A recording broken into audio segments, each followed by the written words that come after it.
The dollar is going to suffer the fate of all fiat currencies. It's backed by nothing. And now the government is on tilt. This is a term that poker players use. I play poker when I can. And sometimes when a player is on a losing streak, he just goes wild, doubling down, desperately hoping for luck to bail him out. And that's exactly what the US government's done. So the cat's out of the bag.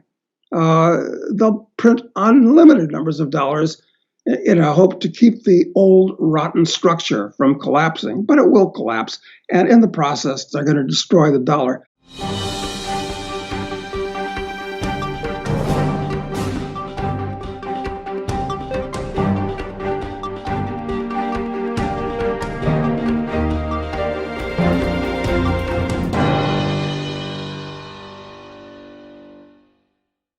Welcome back to Liberty and Finance and Reluctant Preppers. We have a well-known returning guest, author and legendary speculator, Doug Casey of International Man and Casey Research is here with us this Thursday, July 9th, 2020. Doug, thanks for joining us again. Pleasure, Donovan.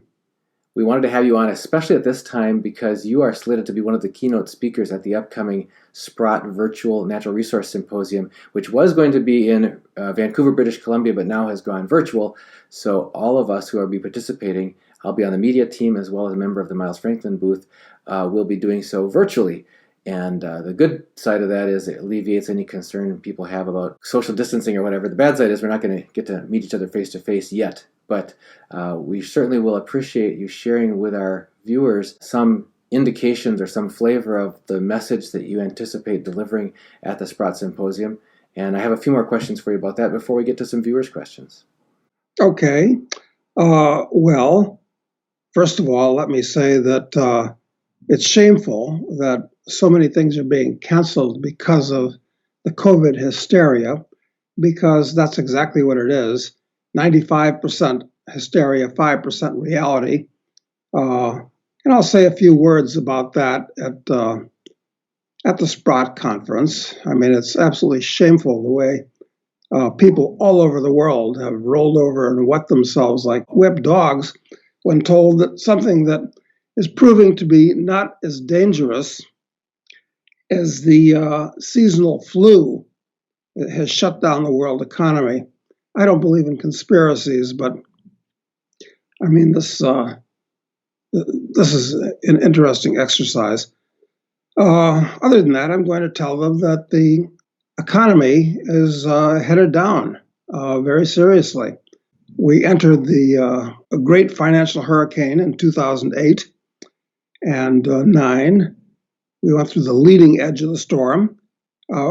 For years now, we've been in the eye of the hurricane, which has been papered over by the Fed, creating trillions of dollars. And now we're finally entering the trailing edge of the hurricane, which is going to be much worse, much longer lasting, and also much different than the unpleasantness that we remember from 2008 and 9. So that's kind of it in a nutshell.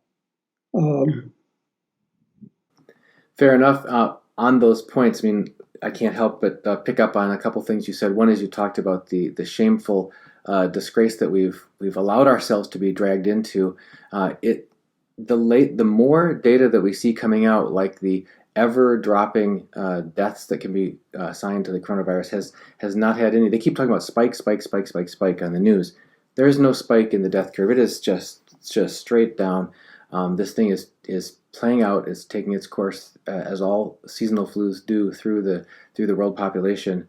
But those countries which allowed or unknowingly had sort of this proliferation of cases early on seem to be coming through at the best with the best herd immunity, and yet we're seeing ever more grandiose proposals of COVID passport and thumbprinting and biometrics and contact tracing with enforcement. We've heard stories coming out of New York State that people who are choosing not to quote unquote cooperate with contact tracers are being fined like $700 a day for not cooperating, that sort of thing.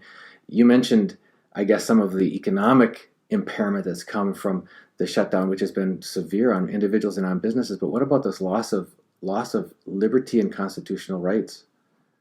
Well, back in March, at the very beginning of this hysteria, uh, I did an interview where I said there are three elements to this. Number one is the disease itself, which is turning out to be no worse than a typical seasonal flu in terms of deaths, and not even remotely comparable to the Hong Kong flu uh, of the late 50s or the Asian flu of the late 60s, not even remotely comparable to the Spanish flu after World War One. But it's been made into a big deal for no reason. Okay, so the disease is one thing. The second thing is the economic effects, which are very, very serious because of all these things being shut down. But we're just starting where governments all over the world are doing the things that you just mentioned, passing new laws and new restrictions and so forth. So, yeah, it's, they talk about the new normal, and they're absolutely right. This is as big a deal as the last hysteria that they created, which was after the bombing of the Twin Towers in 2001. That started the war on terror. Okay, and that it's still going on. It's a war that can never be won. You can't win a war against a tactic, for God's sake. And before that, the war on drugs. Well, and before that, the war on poverty, which the poor lost. So all these things add up to sequential arguments for the abolition of government as an entity, which is really the cause of all these problems, directly and indirectly. So that's why I've been an anarcho-capitalist for most of my life. You mentioned appearing at the Sprott Natural Resource Symposium. So someone as renowned as yourself and international travels, international residences, and so on, what is it that draws you back and that makes it worth investing your time and energy to participate specifically in the Sprott Symposium? Well, I'd say not only specifically in the Sprott Symposium, but the Sprott Symposium at this time, because as we speak, gold is in an accelerating bull market, and the gold stocks relative to gold are about as cheap as they've ever been. And I expect that over the next year or two, hopefully over the course of 2 years at least, these gold stocks are going to explode upwards. Since gold was freed up back in 1970 from being controlled at $35 an ounce, we've had about 5 really serious gold bull markets where the junior gold stocks as a group have gone 10 to 1, with many individual securities going 20 to 1, 100 to 1. And I personally owned 2 that went 1,000 to 1, as unbelievable as that is. So it can happen. And I think all the stars are aligned for it to happen again. So that's a good reason to go to this conference, because it's all about mining stocks. It'll be my first time participating in a Sprott Symposium. I had the pleasure of meeting Rick Rule in his office in Carlsbad, California late last year, and we talked about my path and Sprott's role and that sort of thing. And he mentioned to me at that time about the upcoming conference, and I committed to being someone who would help get the word out. So folks, you'll see in the description of this video a link you can use to sign up for the virtual conference. You can stay in the comfort of your own home and still take advantage of all of the both live and recorded content that's going to be there, and you won't have to worry about missing one conference because you're off looking at another one, because you can catch them both. And certainly at least one of them will be Doug Casey's keynote address. Doug, we have some additional questions that have been submitted by viewers ahead of your arrival here, if we could field them with your help. One of them gets back to what you just talked about, and that's the trailing edge of the hurricane that we're heading into. Tony Pitorino says he just finished listening to our interview with Alistair MacLeod, which was published yesterday, and found two questions arising from that.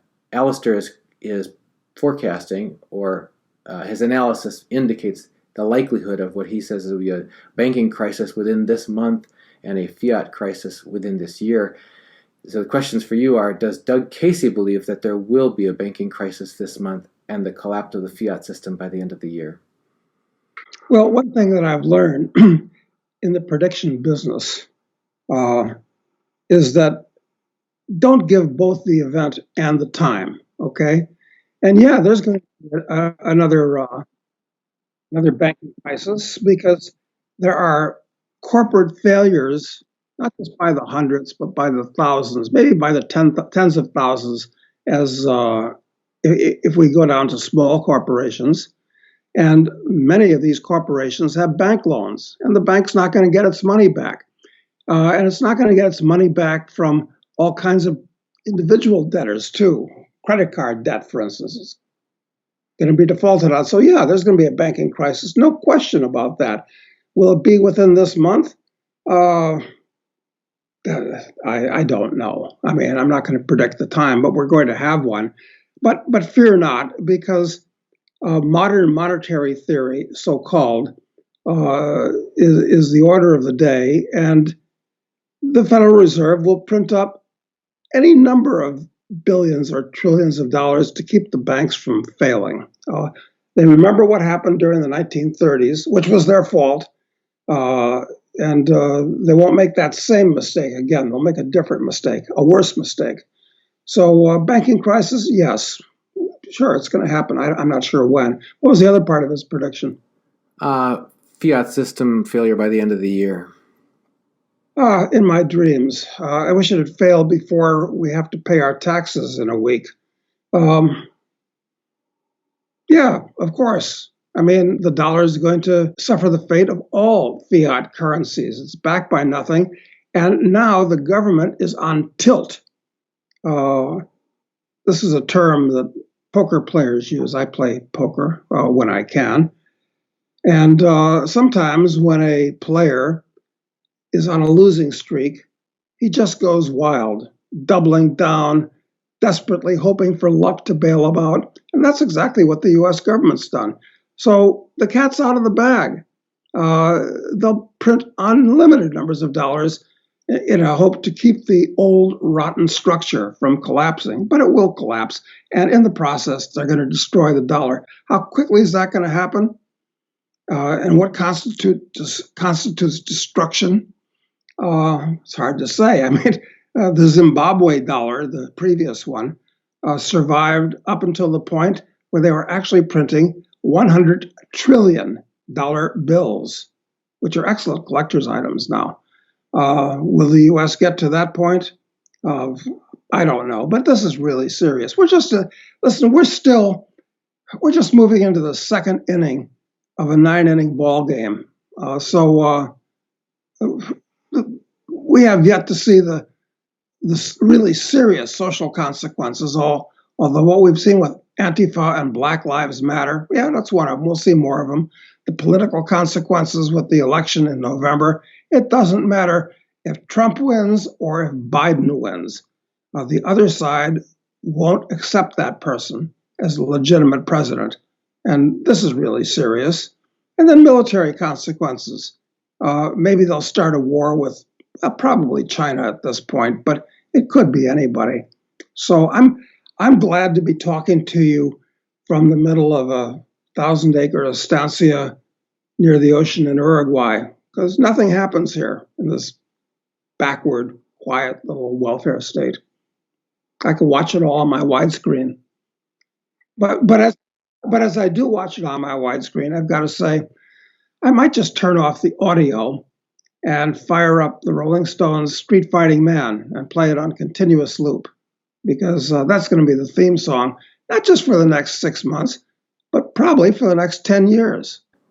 You answered another question that Heike Frost had asked. Doug, using baseball innings, can you let us know what inning you think we're in to invest in physical gold and silver as well as gold and silver stocks? I'd say it's the second inning. We're still very early in the game. I mean, this thing only started in March. So it's got a long way to run because the distortions that have been cranked into the economy just over the last decade are going to take a long time to unwind. And people think that the way the world has worked over the last 10 years has been etched into the cosmic firmament, but it hasn't. So, no, we're very early in the game. Linda Adrid asks a question related to something you just covered a minute ago about mining companies and other precious metals related equities. Doug, you've been a proponent of royalty streaming companies. As the price of gold has risen to near all-time highs, along with the price of these stocks, do you see them as currently as a missed opportunity for someone looking to enter a position, or do you see even more upside potential in the near future? Well,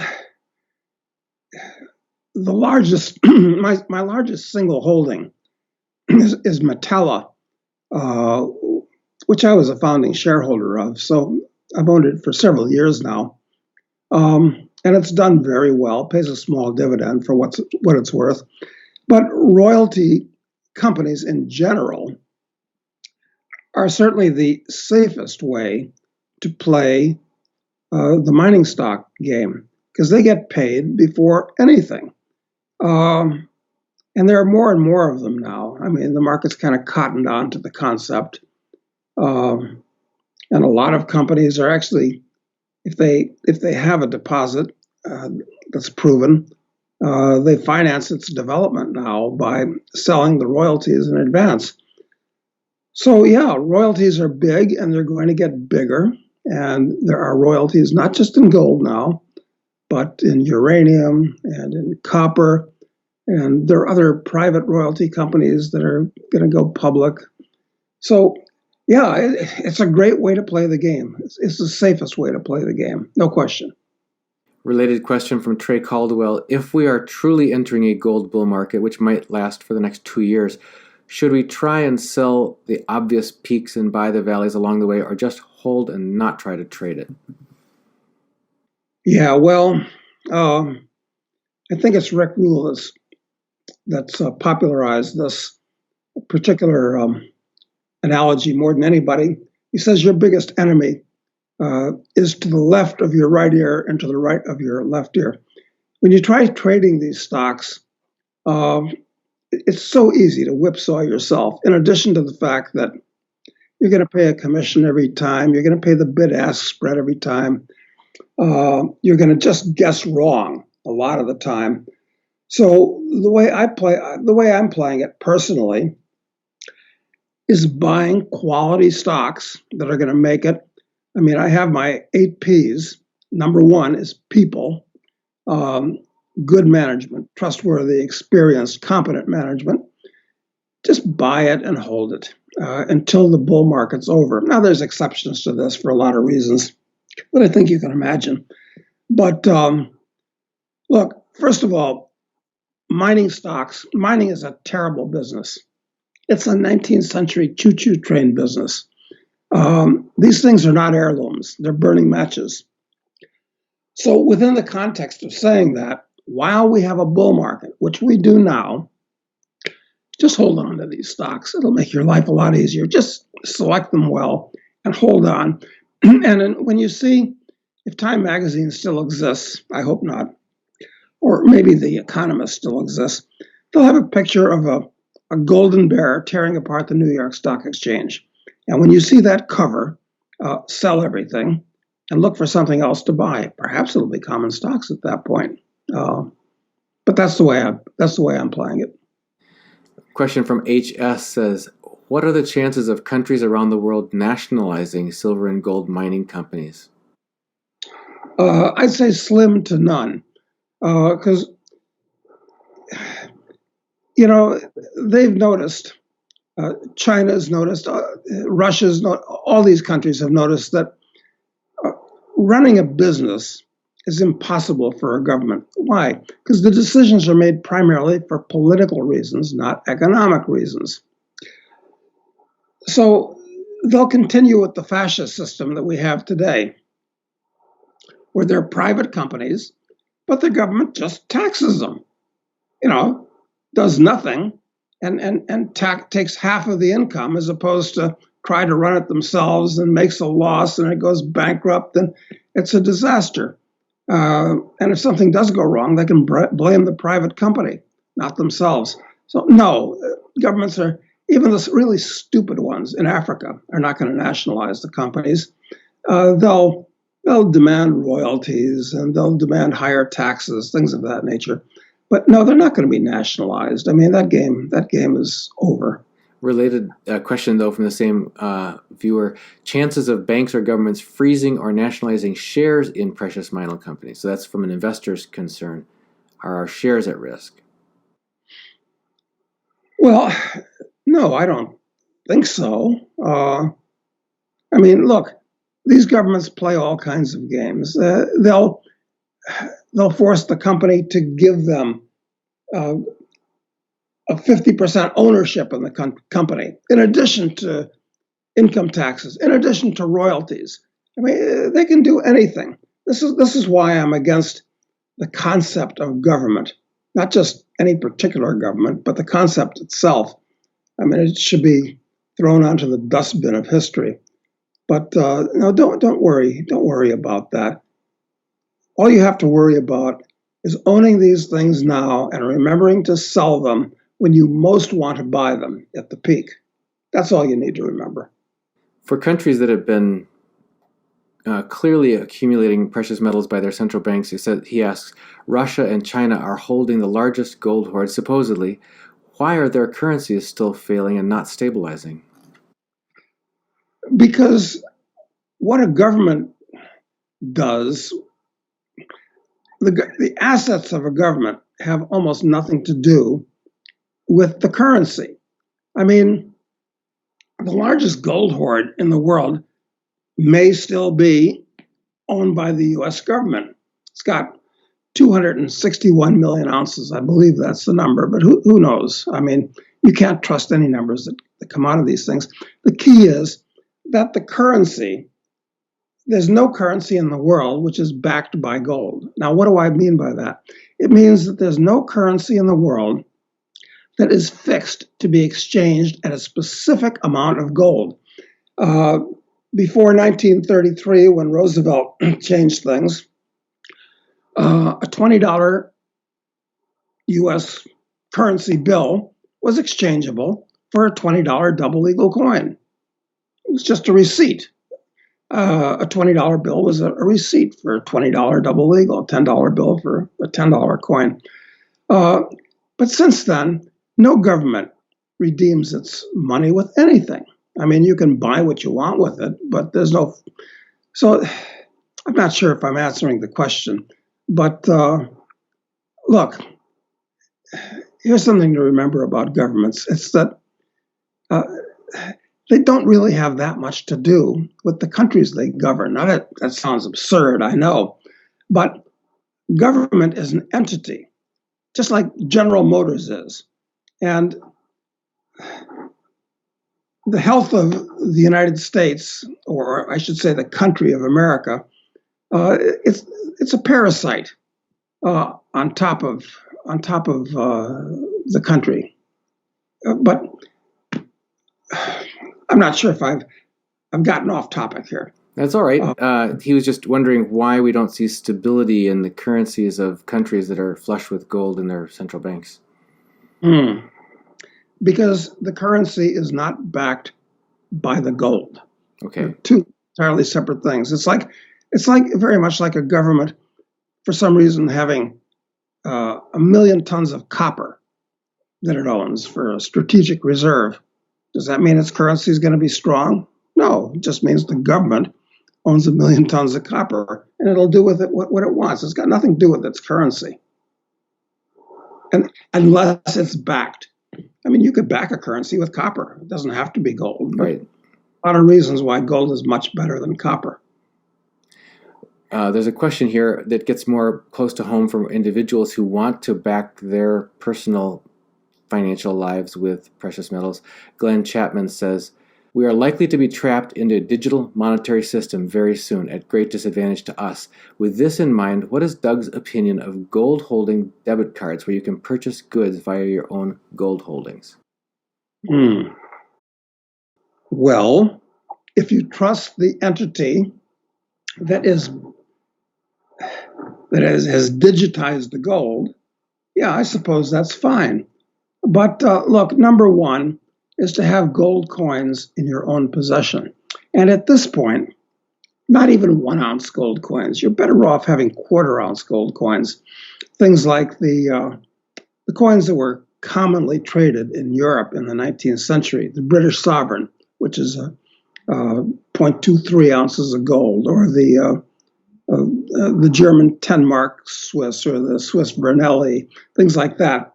These things are 0.18 ounces of gold. They're much more transferable than and easy to transport than 1 ounce gold coins. But the question really was, what do we do about digital gold?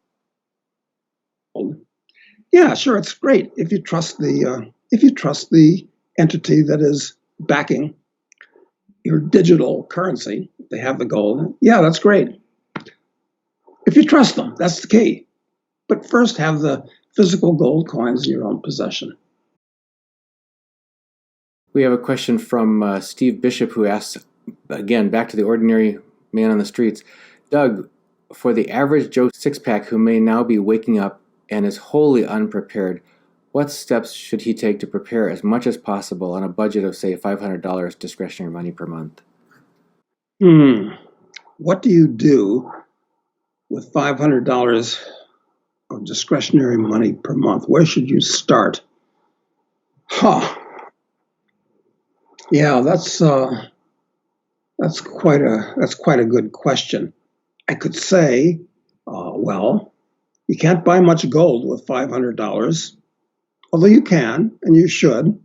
Uh, Perhaps you buy a sovereign 1 month. Perhaps another month you buy 10 or 20 silver coins.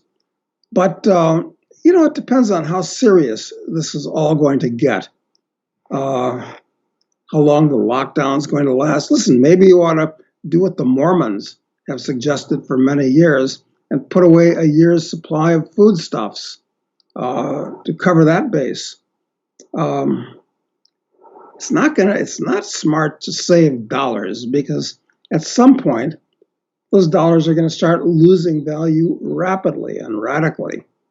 Um, you know, Years ago I said, make sure you buy a bunch of guns, and more important than that, buy a bunch of ammunition. And now I understand that it's so hard to get ammunition that to buy a .223 round uh, type of thing that an AR-15 uses, I've heard that they're going for as much as $1.50 a piece. So it's a little bit too late to buy them. Same thing with 9mm and 30 caliber Russian. Same thing. God, I don't have a really good answer, except try spending even less and earning more, so you can up that number from 500 to 1,000 to 2,000. And when you get more money, I think you might have a chance to get a 10-to-1 shot in these crappy junior mining stocks, because the next bubble, and there will be a bubble with all the money they're creating, is going to be in these little mining stocks. So that might be able to change your whole financial outlook, being. It was prudent that you mentioned that first as the food, and then some physical precious metals, and then finally some speculation on the outer edge of that. Once you've taken care of that basis of liquidity for your family. Question, I think it might be our last one, from Just Smashing from Umgazi, South Africa, and it says, with the banksters losing control over the PMs and the global fiat death occurring, and 50 ounces of gold buying the average house, will the Sino-Russia bloc, or BRICS, launch a gold-backed currency with their reserves, and will this mean World War III? Well, I have a rather low opinion of humanity, certainly at this point. And we will have something resembling World War III. I did a piece on that in internationalman.com about a month ago that you may want to look at. And you may want to opt into that blog, incidentally. So, yeah, we're going to have something resembling World War III, but World War III is not going to resemble World War II. And I doubt if it'll even have very much of a nuclear weapon aspect. Comment, since you're calling or writing from South Africa, you know, I think South Africa is a bad place for a white man to be. Because, you know,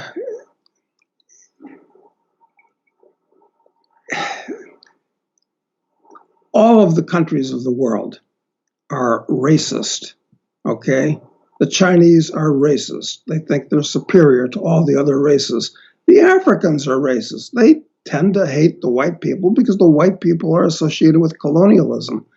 You know, it's time, and I know it's hard to do in South Africa because of the strict foreign exchange controls, but instead of buying a house in South Africa, try to move out to a different country. I'd even go to Mozambique. I'd even go to Zambia or Namibia from South Africa.